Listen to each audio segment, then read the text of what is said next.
All right. 1 minute early. Stream has begun. Love it. We'll see people joining here in about 30 seconds. Zilla Sports Network, ZSN. Boom. This is Hoops Hysteria for January 27th, already the end of July. Or end of, I wish it was July. The end of January here uh, for an NBA big slate today in DFS. So we are going to get started as we do on a Wednesday.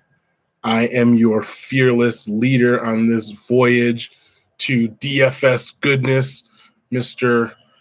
Kwafo Adakwa, aka Spartanzilla, out here in these DFS streets, proprietor of Zilla Sports Network. We have got this Hoops Hysteria show that we have been doing for about a month now. So um, I'm happy that people are enjoying the content we're providing at ZSN. For those that are watching this free stream, welcome. Welcome to watch the free stream.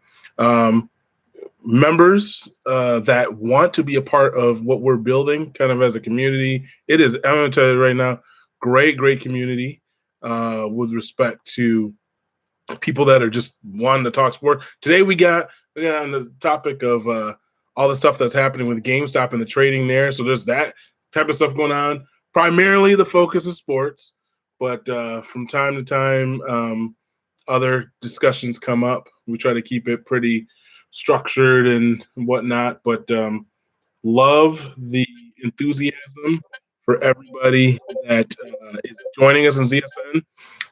We are at ZillaSportsNetwork.com on the web. We're Zilla Sports Network on Twitter. And we have an Instagram page the same way. So just get at us, find what we're doing, looking to just kind of guide you through. I mean, NBA still got long slog to go before we get to the NBA Finals. So many slates on the NBA. We're trying to figure out what we do when baseball season comes around. There's just a lot of stuff going on in terms of content wise. So trying to figure out there. College basketball, we're taking a little bit of a back seat. Not as many folks, in the mix there with respect to college hoops. So we are just taking a little bit backseat, but we still grind it and we still talk about it, and trying to give out content there in the college basketball streets as well. So definitely appreciate the love for everybody joining in here, and we'll get started as we always do. I like to do the intro piece there. You know where to find us by now. You should here in YouTube. Obviously, you've come to join us here, so appreciate that. We are at Zilla Sports Network, like I said, on Twitter. www.zillasportsnetwork.com. Memberships are very easy, $9.99 a month. That's not even a Starbucks coffee for you to drink Starbucks. For a month of goodness, we get sheets every day. I mean, come on now. And then $99.99 for the whole year. That gets you all the sports that we do. We did well in college football. We did well in the NFL. We're moving on to NBA. We're going to do well tonight going into that stuff. So get at me there. As we do on our Wednesday shows, we do the overview. I break down position by position, give you a little bit of strategy. We'll give you Zilla's infamous crew, the Hoops crew, and then we'll take Q&A from those of you that are here in the live stream. So appreciate you guys joining it. Let's get rolling. Thinking about the overview of the slate. It's a huge slate. A lot of different injury stuff going in. You may be hearing stuff in the background because that's my Discord going, and I'm getting notifications of all the injuries that are happening. And my man Kenny, shout out to Kenny. Much love to him. Going through a bit of a situation, so shout him out. He just pointed out that OG Anunoby is out today. There's so many things going on. Sabonis is back in. A lot of stuff to go on. You gotta minimize your risk a little bit. I think sometimes you want to take some risk. Minimize your risk on a slate like this. Focus in a couple of different spots, and try to eliminate some of the externalities. And what I say by that is, like, don't take these wild guesses. So if you're gonna play a big GP, I guess do whatever you want, right? But if you're gonna play cash games for sure on a slate like this, minimize the risk. Even in some of the GPPs, I think basically what you want to do is hone in a couple different game environments and go that route. Now, when I say don't take a big risk, that's don't play like a Oklahoma City Thunder backup guard tonight. Find I'll get to that in a second. Oklahoma City might not be bad to play, but like find some calculated routes to victory, and don't try to just be. I'm just gonna outthink the field, right? Like that. That's there's so much content out there, so much information out there. You're probably not gonna do that. Your best bet: find a couple of environments that maybe are off the beaten path, that are somewhat risk, but not these wild, crazy risks. In terms of what you want to do, and I feel like that's your best way to success. You can have some chalk in your lineups, but just make sure you differentiate it. So, going, so that's kind of my overview for tonight. Thinking about position by position. Let's go point guard all the way up to center. We'll knock it down, and then we'll get going on a little bit more strategy for the evening. So, point guard, pretty simple. Luka Legend at the top of the charts, both sites. I'm going to focus more on DraftKings a little bit today. I still got love for FanDuel and have FanDuel stuff up so we can get into that, but DraftKings seems to be like where more of the play is. So I'm focusing a little bit there. But Luka, love on both slates. Trae Young tonight going up, with limited defense from Brooklyn.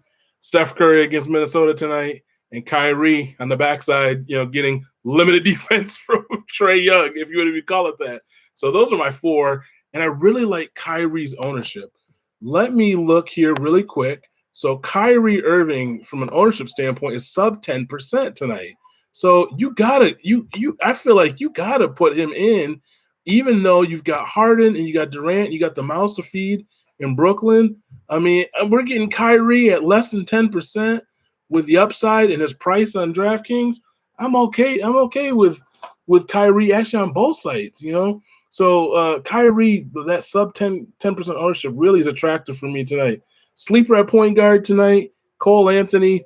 He's the main cog right there, running the point with the injury to Markelle Fultz. So give me Cole Anthony also kind of with that sub 10% ownership as well on the night slate. I'm gonna give you a bonus sleeper pick. Colin Sexton for me for the Cavs. Really come into his own. He can play point guard or shooting guard. And he's got both a position flexibility on DraftKings. He's a shooting guard for purposes of FanDuel. Really like him today against the Pistons. A really good shot for him to exceed that 5x value. Really, at GPPs nowadays with some of the scores. I mean, the other night it was like 440. I saw a score ticked up. I mean, that's just crazy. So you really need like 7, 8x. Colin Sexton may not be 7, 8x, but he's probably a 6x tonight against the Pistons, who have been playing better basketball of late, but I still think can be had defensively. So my point guards: Luka, Trae, Steph, Kyrie. You want to get a little different: Cole Anthony, Colin Sexton. Let's move over to shooting guard. A little bit more refined. Bradley Beal, in the absence of, if that game still plays, all indications still going to play. But Bradley Beal, in the absence of Russ Westbrook, is a kind of auto play. So for some of the members in Discord, I was telling them that a good idea, if you're going to be playing DFS for the long haul, keep yourself a little notebook and keep some things in there. There's some constants that we know about the sport, right?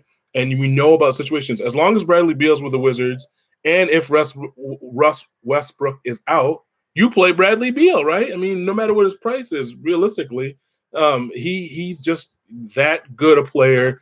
His usage just goes through the roof, and it's sort of a plug and play. We had a couple other situations like that where it's like, I think on the Pistons, we'll use them as an example because there's a team close to my heart. Without Derrick Rose and with Blake Griffin getting limited minutes these days, you play a guy like DeLon Wright, and it just makes sense. It's just easy to do that. It's just kind of a situation, and he really paid off in his last outing. So against the 76ers. So shooting guard, Bradley Beal for sure. Fred Van Vliet, now especially with OG out, give me some FVV.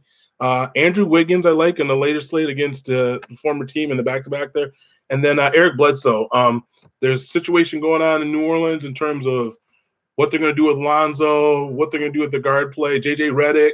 So there's guard minutes to be had for Bledsoe. He's in a good spot. So my shooting guards tonight: Beal, Van Vliet, Wiggins, Bledsoe. Moving over to small forward, King James, small forward. He's point guard, small forward eligible on DraftKings, but on FanDuel, he's small forward. Let's get LeBron sub 10% as well. Jeremy Grant, also people just don't want to play him. I'm gonna keep playing him until his price gets to 9K on DraftKings, something like that, and 9K on FanDuel. Still, there's some value to be squeezed out of there. He's just been really consistent for the Pistons. So give me Jeremy Grant, Gordon Hayward, who is really paying off that his real life salary for the Hornets there. So Grant and Hayward like that combo. You'll see in my crew that they may find their way there. And then Devin Vassell from the Spurs really starting to merge. They're really moving. I think ultimately by the time we get to mid of next month, there's really going to be more of the youth movement in San Antonio. So take advantage of the cheap price on Devin Vassell over the next couple of weeks, because I think he's in line for – it's kind of where Keldon Johnson was at the start of the season in terms of a lower price, and he started moving up the charts for the Spurs. So that's my small forward groups there: LeBron, Jeremy Grant, Gordon Hayward, Devin Vassell there as a sleeper. Power forward, Giannis. Even though he can't shoot, he still just fills up the buckets. I like other options more than him, but he's probably the top power forward option on both sides, just on a point per dollar basis. Kevin Durant, the play I think I like the most at that position. Porzingis also in play at power forward. John Collins in that game with Brooklyn and the Hawks. And then a guy I really like, his ownership has creeped up throughout the day, which is kind of unfortunate because I thought I was getting away with a fast one. But Marvin Bagley, the third, a very nice play for me on both sides at the power forward position. Durant, I feel like not all three will do something big. Harden, Durant, and Kyrie. I think it's a Kyrie Durant night. But that's just me. The Brooklyn Atlanta matchup. It's possible all three go off. We saw them I think that first game they were back, even though they lost the Cavs. Big plays going on there from Brooklyn. So for me, let me go Durant at power forward is kind of the top play. I think the ownership is what leans me in his direction more than the Giannis or even Porzingis. A sleeper, even though I know Al Horford is back for OKC, Isaiah Roby. So I think he played well enough during Horford's absence. Even if he gets me 18 to 22 minutes, he doesn't get those starters minutes, I'm still okay with Isaiah Roby. A lot of people are off him. That's what I hope. I hope people are off him. Like Horford's back, I'm not going to play Roby. I want to play Isaiah Roby on this slate on both sides. His price is just too affordable for what he can do, even in limited minutes, even 18 to 22 minutes, even though he's not getting started. Because again, they're also in a rebuild. You got to look at these all situations in totality. Center play to wrap it up: Nikola Jokic, Joel Embiid, Nick Vucevic, Clint Capella is like just been a monster, just a monster on the boards down there for Atlanta. And Brooklyn has no defense, right? They got DeAndre Jordan is running around here creaky like me, So give me Mr. Clint Capella, another little bonus pick. Miles Turner, even with Sabonis kind of back in the game, Miles Turner has really been getting you the peripherals and rebounds. And so, steals, blocks, big for Miles Turner. Like him a lot on this slate, even with Sabonis set to go. A little sleeper here, Jared Allen in Cleveland, trying to mix him in the mix. I heard some rumblings that Andre Drummond is just days away from being bought out by the Cavs, so he can go join Brooklyn. That might be interesting. It kind of almost perfect for what Brooklyn needs, a younger version of DeAndre Jordan. But I like Jared Allen on this slate as kind of a sleeper pick at center. So that is running the gamut between all of the plays I have at center and at power forward, small forward, shooting guard, and point guard. So we're good to go there. Let's go over the strategy for this big slate. We talked about how big it is and kind of maybe finding a focus. I want to find some lower total games in which to stack. And I don't think that's being too risky. Not that I'm risk averse. I mean, if you're going to play GPPs, you're going to have some risk. But let's just go off the beaten path. For instance, Cleveland and Detroit. Right now, the total's sitting at 215. Most people won't play them. But I've named up a couple of guys. Jeremy Grant you can play. You don't want to really play DeLon right now because I think Rose is set to play last time I checked, even though there's no Blake Griffin. Mason Plumlee. There's some Pistons there. Cleveland, we talked about Sexton. Darius Garland is a guy I didn't talk about, but you could play him. He's got no minutes limit tonight. We talked about Allen, Drummond. A lot of plays from a Cleveland, Detroit that I don't think, from the ownership, from what I'm seeing, there's a lot of plays there that you could just go from. So find the lower totals. Here's one other one I'll give you. That's a lower total that people might not play, just for a variety of reasons. OKC and Phoenix. So, you have DeAndre Ayton, you have CP3, in the absence of Devin Booker, those are going to be the plays that people go to. But why not play Shea Gilgeous-Alexander, Isaiah Roby we talked about, Lou Dort, was a guy. Baisley, some of these lower owned OKC pieces that you could play, roster. And, the spreads have been all over the place, in this early going, kind of with the limited fans in some places, no fans. This is kind of a weird season. So I'm okay with taking a little bit of risk on these big totals. Everyone's going to go to Brooklyn, Atlanta, the high total, right? Everyone's going to go to, probably Washington, like we talked about with Beal getting all that run and usage, and then the Warriors are always, big fan favorites, but, find a little bit, little side road to maybe getting you some GPP success tonight. Also find some gems and build from pieces in the high spread game. So obviously Brooklyn, Atlanta, a lot of people can go to, but it's got a high spread when you look at it. We're looking at the most recent line. It's come down a little bit, but Atlanta is at 5.5. I think I got Atlanta at 6. So it's dropped down to 5.5. But I'm looking at the slate tonight. What about OKC and Phoenix? Something about this OKC Phoenix thing. I think the game might be closer than it is. It's got the wide spread. So if you take the polar opposite, you take the each end of that, you take some Phoenix and some OKC, maybe more OKC than Phoenix, because Phoenix is a favorite by 7.5 points. Take OKC, you got a chance maybe to take something down if OKC keeps it close, right? You think through the narrative of how that works. And then, if you're going to play like a DeAndre Ayton, again, you run it back with Isaiah Roby, you run it back with SGA. You got the starts of a low-owned stack there, mini stack for that game. So this is something to think about for tonight's game. And then, again, don't be afraid. I've seen this done successfully from some players in the field, some people that are content providers, in terms of using the majority of your roster, allocating all those spaces to late slate games. We talked about it last week. I think we talked about it the week before. People just don't want it. People are very short-term focused, in the moment focused. They like to see that number, the little green bar on these things going up. They like to see that green bar going up early in the night. I want to see the green bar when I wake up in the morning, like, oh man, I did that. And part of that is you can get ownership lower on the late slate. For instance, let me just look at a late slate participant here that I am looking at. Let me look at ownership really quickly. Let me get a guy like Steph Curry. What is Steph running right now, ownership wise? He's 12%, so a little bit higher than I'd like, but it's still not 20%. It's not as high as Mike Conley, who's sitting there looking at 25% right now. So you can get Steph low. Draymond's a little bit high owned. Here's a guy that people were talking about in Discord, James Wiseman. Let's see what James Wiseman's ownership is right now. Wiseman is 1% owned. I mean, you can do worse. You can do worse than going with James Wiseman. So that's what I'm trying to get at.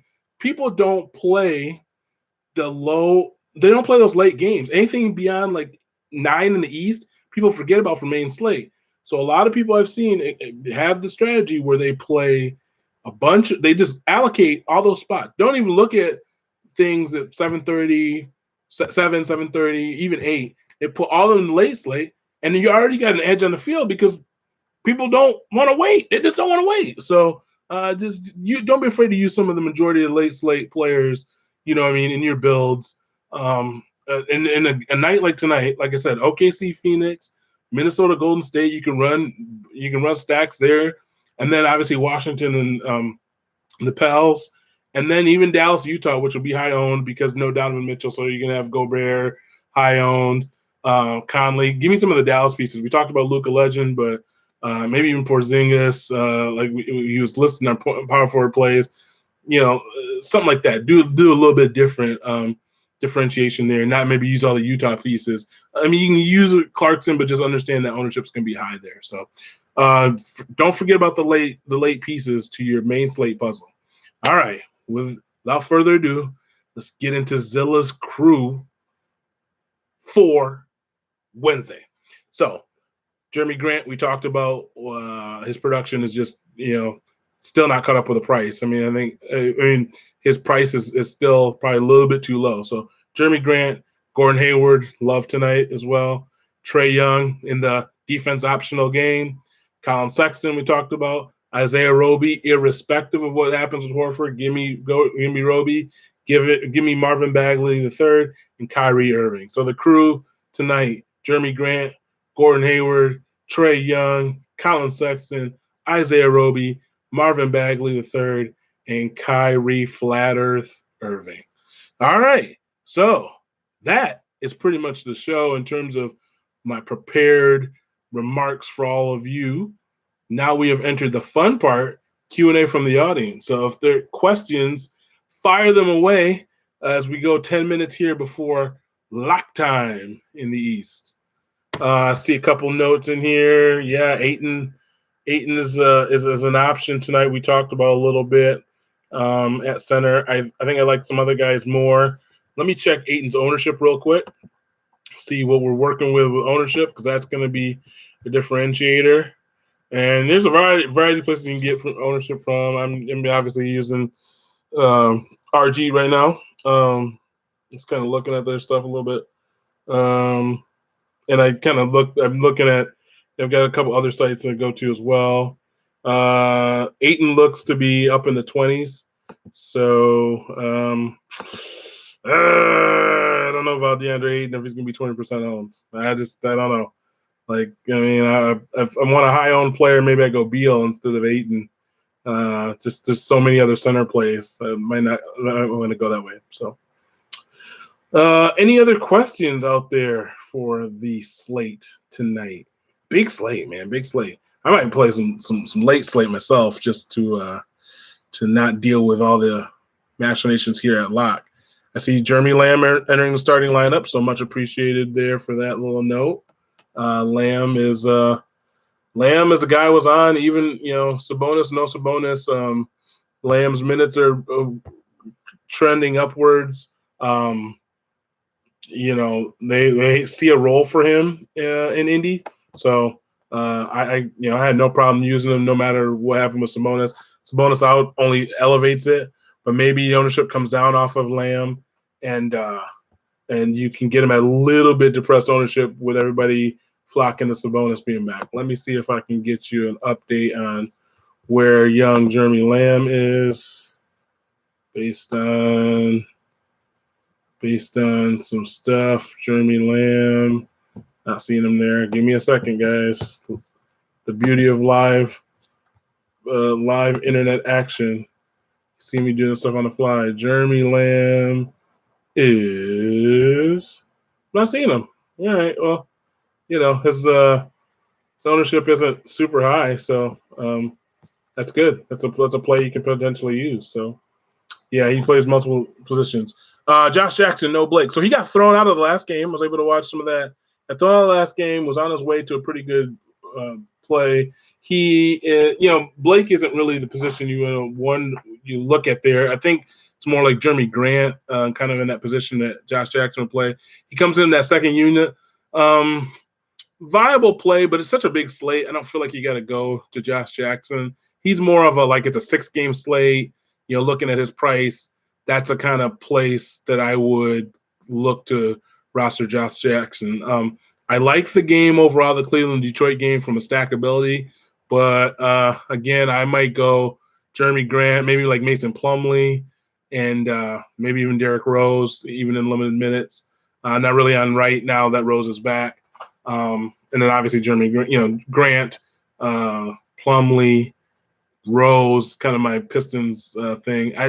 Josh Jackson, he gets peripherals, but he's just It's just I just don't feel like there is a route for him to kind of be a slate breaker for you. Not that I'm saying you have to be a slate breaker at that position and that price, but there's a lot of different ways to go. He's more of a 5 or 6 game slate, not a 12 game slate like tonight.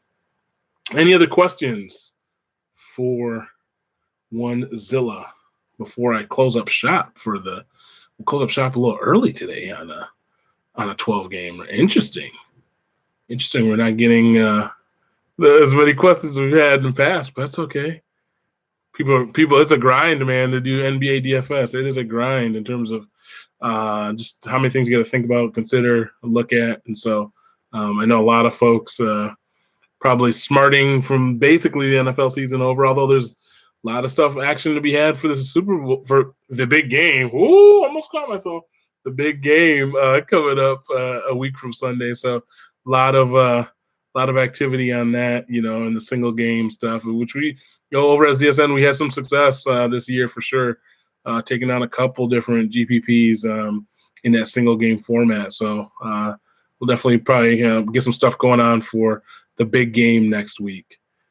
Hunter, I'm assuming that D Hunter is DeAndre Hunter from the Hawks, and if so, I do enjoy DeAndre Hunter. I like that game. Everyone goes to the big names. Like I said, Collins, Young, Capella, Kyrie, Durant, Harden. Like Hunter. I like him a lot. I think he's even in 1 or 2 of my lineups. So I like DeAndre Hunter a lot. Didn't make his way to the playbook that we offer, but because it's just a big slate, like on a 6 gamer, he's definitely making it in the playbook that we offer our members over at ZSN. But he didn't find his way to the playbook. But I do like him nonetheless, because you can't put everybody in the playbook, right? You gotta narrow down your player pool a little bit. So yeah, definitely like Hunter a lot. Any other questions?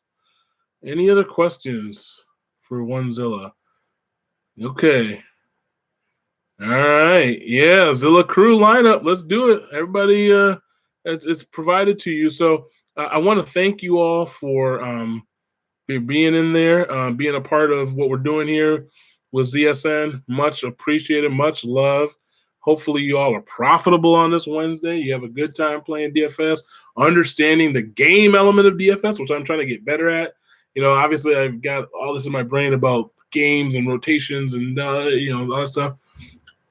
But I sometimes forget that DFS is actually a game, right? There's a game. You're competing against other opponents. It's not so much like, oh, Zilla, a whole bunch of, a whole bunch about the NBA rotations. You know about the horn set.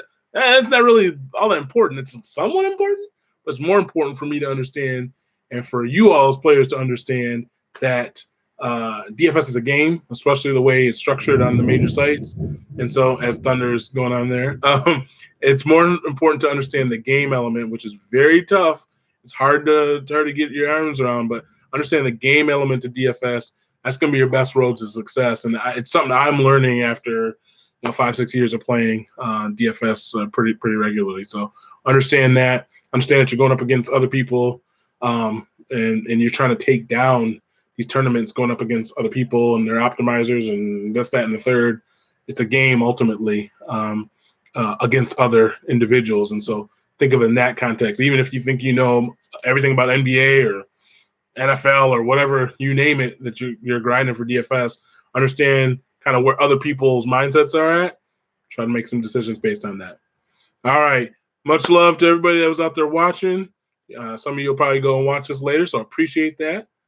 ZSN, hit us up on Twitter at Zilla Sports Network, www.zillasportsnetwork.com. Memberships available. You better join Discord, baby. I'm telling you, it's getting hot. You want to be on the front end of this. I'm trying to tell you. Kenny knows. My man Kenny knows. You want to join this group. We have a lot of stuff going, a lot more stuff in the works, expanding our sports betting stuff as well in terms of content we're providing there. So you might want to get in. I'm just saying. So, all right. Without further ado, you guys be easy, be profitable, and we'll see you later. Peace.